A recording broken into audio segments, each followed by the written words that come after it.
ایک بچہ آ گیا، یتیم بچہ. اس نے آ کے عرض کی حضور 3 گھر میں افراد ہیں، میں، میری بہن اور میری بیوہ ماں. والد حضور چلے گئے اور آج نہ 3 دن ہو گئے روٹی کوئی نہیں کھائی. میں اس منظر کو بھی جانتا ہوں کہ جب یتیم گھر میں اکٹھے بیٹھے ہوتے ہیں اور پتہ ہوتا ہے ان کو کہ ہماری اماں کے پاس آج پیسے کوئی نہیں اور گھر میں روٹی بھی کوئی نہیں، تو پھر ان کو بھوک ہی نہیں لگتی. ہاں نہیں لگتی. اماں پوچھتی ہے پتر روٹی کھانی ہے؟ نہیں میں تو سویرے جو کھایا تھا وہ ہضم ہی نہیں ہوا. اماں جی شاہی کوئی نہیں. یہ پردے اس طرح کر کے بچائے جاتے ہیں. ایک دوسرے کو تسلیاں دینا، ایک دوسرے سے پیار کا بڑھ جانا، ایک دوسرے کے لیے جذبات اور طرح کے بن جانا حکمت الہی کے تقاضے ہوتے ہیں. یا رسول اللہ صلی اللہ تعالی علیہ وسلم بیوہ ماں ہے، یتیم بہن ہے، 3 دن سے کھایا کچھ نہیں. قربان جائے وہ گھر جہاں سے کائنات کھاتی ہے ساری. حضور نے فرمایا بلال جا کے ساری ازواج مطہرات سے پوچھ گھر میں کیا ہے. حضرت بلال کہتے ہیں میں سارے گھاری پوچھ آیا، ٹٹول آیا، ٹوٹل 21 کھجوریں نکلی. یہ 2 جہاں کے شاہ ہیں اور پاس کچھ رکھتے نہیں. 2 جہاں کی نعمتیں ہیں، ان کے خالی ہاتھ میں حضور کے سارے گھر کو میں ڈھونڈ 21 کھجوریں نکلی تو لا کے میں نے پیش کر دی تو حضور نے ڈائریکٹ اس کو نہیں دی، نبی پاک نے اپنے ہاتھ پہ رکھ لی.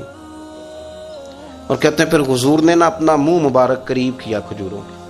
صحابہ خود فرماتے ہیں کہ یہ جو حضور نے منہ مبارک قریب کیا نا تو نبی پاک برکت کی دعا کر رہے تھے. 21 کھجوروں پہ برکت کی دعا ہوئی.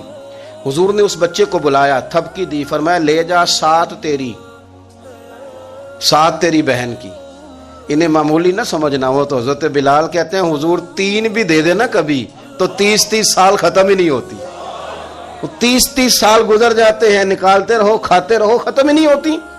حضرت سیدنا ابو ہریرہ رضی اللہ تعالیٰ عنہ فرماتے ہیں حضور نے فرمایا 7 تیری، 7 تیری بہن کی، 7 تیری والدہ کی، اور 7 حضور نے اور بھی تلقین فرمائی. فرمایا ایک سویرے کھایا کرنا، ایک شام کو کھایا کرنا.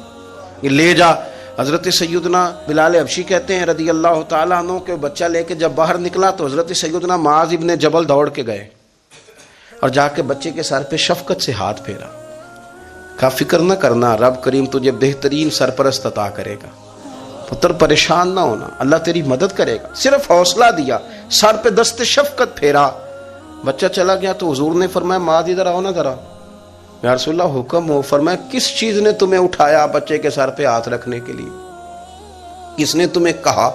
کس چیز نے تمہیں اٹھایا جو تم بچے تک پہنچ گئے؟ عرض کی یا رسول اللہ وہ جو میرے دل میں اللہ نے یتیم کے لیے رحمت رکھی ہے نا اس نے مجھے اٹھایا تھا، اور میں نے جا کے اس کے سر پہ دست شفقت پھیرا. تو حضور فرمانے لگے سن پھر جو کسی یتیم کے سر پہ خالی ہاتھ بھی پھیر دے، جتنے بال اس کے ہاتھ کے نیچے آئیں گے نا رب اتنی خطائیں معاف کرے گا، اتنی نیکیاں دے گا، اتنے درجے اس کے بلند کر دے گا.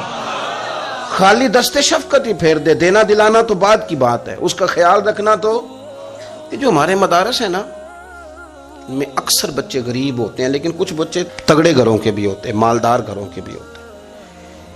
اس میں اگر کوئی ایسا بچہ آ بھی جاتا ہے نا جو یتیم ہے، کمزور ہے، تو وہ اپنے آپ کو محسوس نہیں کرتا کمزور، کیونکہ وہ یہ نہیں سمجھتا کہ میں یتیم خانے میں آیا ہوں. اس کے ذہن میں مائنڈ سیٹ یہ ہوتا ہے کہ میں مدرسے میں آیا ہوں اور میں پڑھنے کے لیے آیا ہوں. اور چونکہ وہ کچھ وزادار بچے، مالدار بچوں کے ساتھ وقت گزارتا ہے، اسی دسترخوان پہ بیٹھ کے کھاتا ہے، اسی کلاس میں سب کے ساتھ بیٹھ کے پڑھتا ہے، تو اس کی عزت نفس مجروح ہونے کی بجائے طاقت پکڑتی. وہ برابری کی سطح پہ جب آتا ہے تو اسے محسوس ہوتا ہے کہ مجھے عزت دی جا رہی. اس لیے مدارس اسلامیہ میری نظر سب سے مضبوط جگہ ہیں جہاں مساکین کی، یتیموں کی، غریبوں کی صحیح معنوں میں کفالت بھی ہوتی ہے، تعلیم بھی ہوتی ہے، عزت بھی ہوتی ہے، تربیت بھی ہوتی ہے.